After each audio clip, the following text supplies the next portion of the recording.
दोस्तों नमस्कार। 4 PM गुजरात पर आप सभी का बहुत-बहुत स्वागत है। मैं हूं आपका दोस्त मयूर जानी। दोस्तों इलेक्टोरल बॉन्ड जो है उसको लेकर एसबीआई को लगता है पनौती बैठी है उसके ऊपर क्योंकि सुप्रीम कोर्ट ने जिस तरह से जो पकड़ के रखा है और लगातार एक के बाद एक जो डांट और फटकार वो जो सुनने को मिल रही है एसबीआई को, पूछे मत। अभी जो है आज भी एसबीआई को ये बहुत बड़ी डांट सुननी पड़ी। हमने ये रिपोर्ट निकाल के रखी है जहां पे सुप्रीम कोर्ट ने ये कहा कि भाई हम आपको ये कह रहे हैं कि आप हर तरह की जानकारी दें।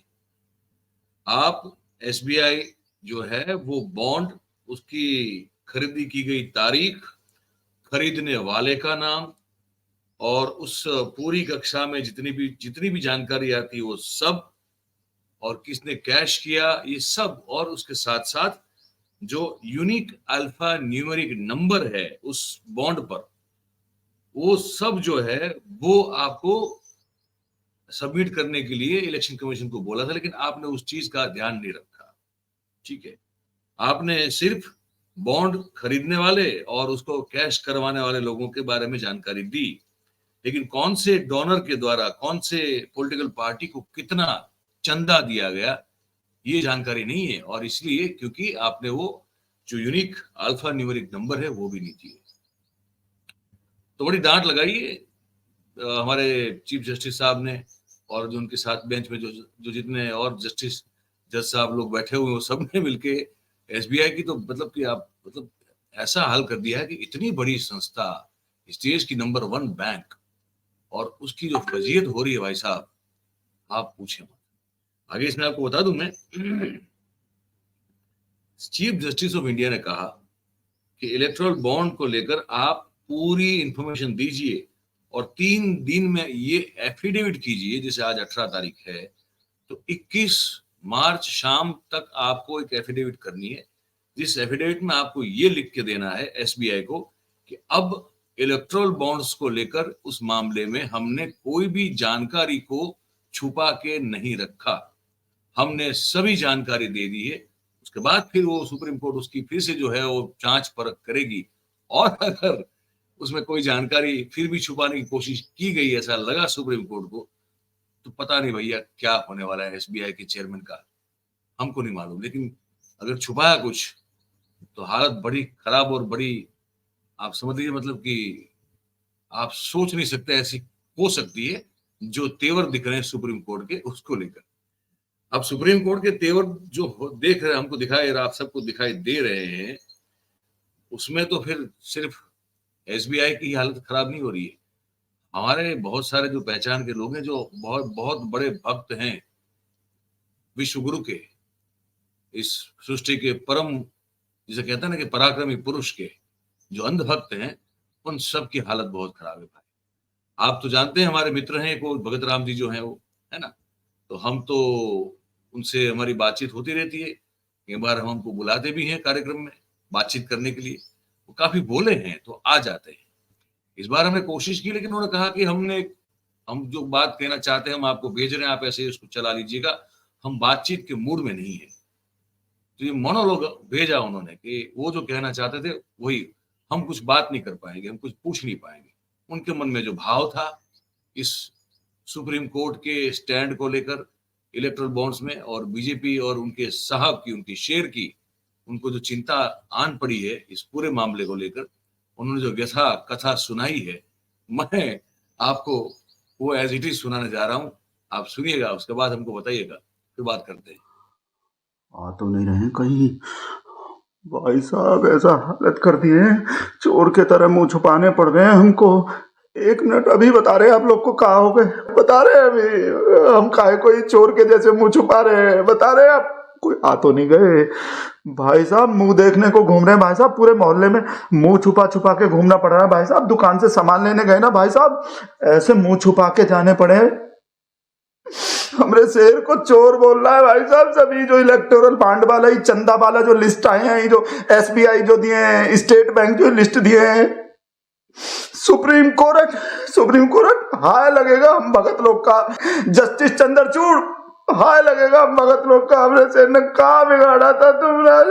चोर बोलो, चोर नहीं है हमरा शेर, बेईमान नहीं है बेईमान, फ्रॉड नहीं है, मत बोलो प्लीज। हमरा शेर चोर नहीं है, हमरा शेर किसी से गलत चंदा नहीं लिया, बेईमान नहीं है। मोदी जी बेईमान नहीं हो सकते।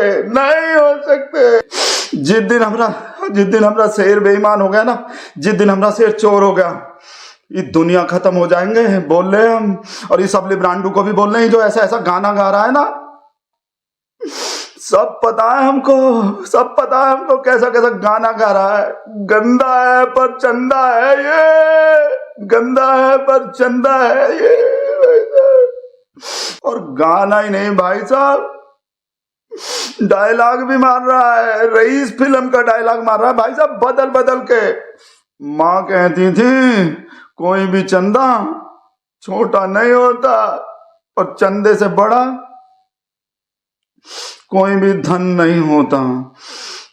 भाई साहब ऐसा डायलॉग मार रहा है, बदल के। जो रईस फिल्म के डायलॉग थे, बोला ही नया फिल्म आए हैं, वो तो रईस थे, इस सबसे बढ़कर रईस आए हैं, नया फिल्म आए हैं, उसका डायलॉग है। और भाई साहब वो लोरी भी सुना रहा हूँ, चंदा मामा वाला जो है, चंदा लाना दूर से, काम कराओ हुजूर से, औरों को दें थाली में, भगत को लगाएं ताली में, औरों को दें थाली में, भगत को लगाएं ताली में। भाई साहब ऐसा लोरी सुना रहा है। आप लोग बताओ हमको, एकदम सच्ची बताना, हमरे शेर का शकल देखो ध्यान से। चोर लग रहा है को हमरा शेर? चौकीदारी चोर है कोई? ध्यान से देखो, वैसे ही बोल देते हो चोर लग रहा है, ध्यान से तो देखता नहीं है, एकदम ध्यान से देखो। लग रहा है कोई? भाई साहब हमरा शेर तो कैसा बढ़िया बात बोला, हिस्ट्री का भाई साहब, मास्टर स्ट्रोक वाला। खाऊंगा ना खाने दूंगा। सुन लो कैसा बढ़िया बात बोला है, आज तक कोई पीएम बोला है ऐसा बढ़िया बात? 70 साल के इतिहास में बोला है कोई? खाऊंगा ना खाने दूंगा। भाई सुन लो, न खाऊंगा न खाने दूंगा। एक बार और सुन लो, न खाऊंगा न खाने दूंगा। वंस मोर, न खाऊंगा न खाने दूंगा।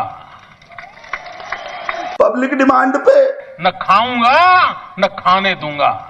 जनता के भारी मांग पे, न खाऊंगा न खाने दूंगा। घटी दरों पे, न खाऊंगा न खाने दूंगा। कोई नहीं आया। भाई साहब ईमानदारी नहीं देख रहा ये लोग, ये सब लिब्रांडू, ये सब जो एंटी नेशनल है हमरे शेर का। भाई साहब आज पैसा दो और 2 दिन में, भाई साहब 2 दिन में काम करके देता है हमरा शेर, ज्यादा 5 दिन में, फिर भी बेईमान बोल रहा है हमरे शेर को। भाई साहब किसी ने 22 तारीख में पैसा दिया है ना, तो 27 तारीख में काम कर दिया है हमरा शेर, समझ गए? ये होता है ईमानदारी, ईमानदार सरकार। 400 के पार लिस्ट जो भाई साहब 400 के पार हो गए हैं, 400 से भी ज्यादा नाम है अब की बार, 400 के पार। भाई साहब में बना के चिढ़ा रहा है हमको, ऐसा ही लिस्ट निकलवा दी पापा, ऐसा मीम बना रहा है भाई साहब। वसूली भाई बोल रहा है हमरे शेर को। एक बात बताऊं हमको, जो हमरा शेर वसूली भाई होता तो ये जो मोदिया है, ये पूरा फिर से मोदिया निकल गए भाई साहब। वो मोदी और मीडिया एक संग बोल रहे हैं ना, तो ऐसा मिस्टेक हो जाते हैं। मीडिया ये बताओ हमको, जो हमरा शेर चोर होता, वसूली भाई होता, तो ये मीडिया नहीं बोलता? जो हमरा शेर वसूली भाई होता तो ये जो इतना बड़का एंकर है, ये ट्वीट नहीं करता, ये शो नहीं करता, आर पार नहीं करता, ये इन लोग का पापा लगता है कोई हमरा शेर? बताओ हमको, पापा लगता है कोई इन लोग का? लगता है कोई? फालतू में चोर है चौकीदार। चट देनी मार देली खींच अमित के सर के फोन आ गए। हंस देली। हम फोन किए थे ना अमित सर को, तो ये उठा नहीं पाए थे, अब इनके फोन आ गए। खींच के तमार। प्रणाम सर। हाँ फोन किए थे सर 8-10 बार, संतोष भी किए होंगे।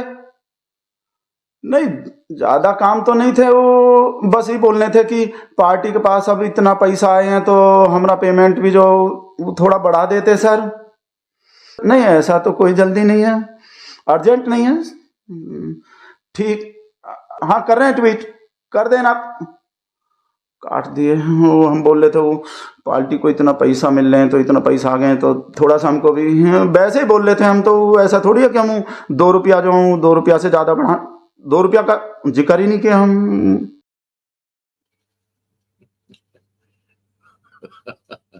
क्या करें, ये भगतों की स्थिति है भाई। उनको सोशल मीडिया जो है, अब लगता है कि ये तो जो एक समय उनके लिए बहुत बड़ा खेलने का मैदान था, आज लगता है कि वही मैदान जो है उनके शेर के खिलाफ पूरा मैदान खेल रहा है ना। हाय लगेगी ऐसा कह रहे हैं सुप्रीम कोर्ट को और चीफ जस्टिस को। क्या करें, अब भगत लोग हैं भाई, उनकी आस्था को, उनकी श्रद्धा को ठेस पहुंची है। इसलिए नहीं कि उनके शेर पर यह आरोप लगा कि वो भ्रष्ट है, इसलिए कि ये आरोप लगे ऐसी स्थिति पैदा हुई।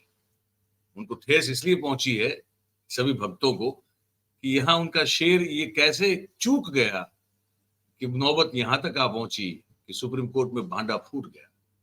वरना पहले तो ऐसा होता था कि पहले जो है कुछ भांडा फूटे उससे पहले ही जो है उसको ठीक कर लिया जाता था, ताकि अगर कुछ थोड़ी बहुत बात बाहर भी आ जाए तो डैमेज कंट्रोल पहले से हो जाए। इस बार ये हो नहीं पाया, उस बात को लेकर ठेस बहुत लगी है भक्तों को।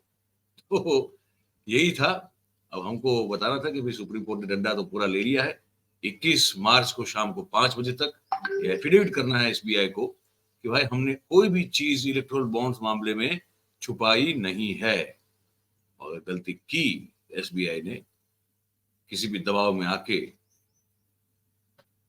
तो देखना होगा क्या होता है। बात रही भगत राम साहब की और उनके जैसे भक्तों की, तो क्या करें, उनके साथ हमारी अनुकंपा है, हमारी सांत्वना है, और उसके साथ साथ हमारी ये प्रार्थना भी है कि ये भक्त लोग जो हैं ये ऐसे ही रोते हुए अच्छे लगते हैं, तो रोया करें। और हम लोग जो हैं इस बात पर रिपोर्टिंग करते रहेंगे कि आगे क्या हो रहा है। ठीक है, चलिए बहुत बहुत धन्यवाद करते हैं। इससे पहले कार्यक्रम समाप्त करें, हम आपको हमेशा कहते हैं, वो आज भी कहेंगे, इस बातचीत को सुनने के बाद आप अपने मन में जो भी सोच या विचार रखते हैं हमको इस कमेंट बॉक्स में लिख के जरूर से बताइएगा। बात अगर आपको हमारी पसंद आ रही हो, सही सच्ची लग रही हो, तो फिर इस वीडियो को आप लाइक करें, इसकी लिंक जो है वीडियो की, इसे आप हो सके उतना शेयर करें। और महाराज हम ये रिक्वेस्ट करते हैं, बहुत बहुत ही अनुग्रह करते हैं आपसे कि हमारा जो चैनल है 4PM गुजरात, उसको सब्सक्राइब करें, अपने आसपास के लोगों से भी करवाएं। बहुत बहुत धन्यवाद आप सभी का इस कार्यक्रम में हमारे साथ जुड़ने के लिए। Thank you very much. नमस्कार।